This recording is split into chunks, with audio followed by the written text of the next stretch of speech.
হাপকাটা গাঁও পঞ্চায়ত ৯ নম্বৰ ৱাৰ্ডৰ সদস্য প্ৰাৰ্থী জাহানাৰা বেগমৰ মনোনয়ন পত্ৰ। নলবাৰী জিলাৰ টিহু সমষ্টিৰ 30 নম্বৰ নাৰায়ণপুৰ হাপকাটা গাঁও পঞ্চায়তৰ ৯ নম্বৰ ৱাৰ্ডৰ পঞ্চায়ত সদস্যৰ বাবে জাহানাৰা বেগমে আজি মনোনয়ন পত্ৰ দাখিল কৰে। নৰ্থ ইষ্ট লাইভ টুডে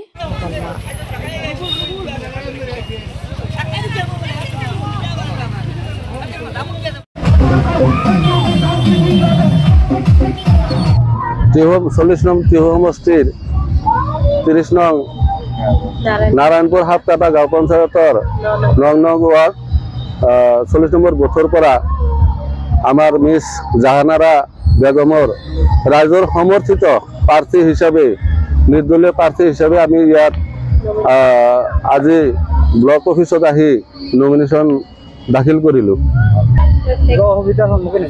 অসুবিধাৰ সন্মুখীন আমি তেনেকুৱা হোৱা নাই। আমাৰ যি হৈছে ভালে ভালে হৈছে। আমাৰ লগত সম্পূৰ্ণ ৰাইজ আহিছে। ৰাইজে আমাক সহযোগ কৰি আজি কামখিনি আমাৰ সম্পূৰ্ণ হ'ল।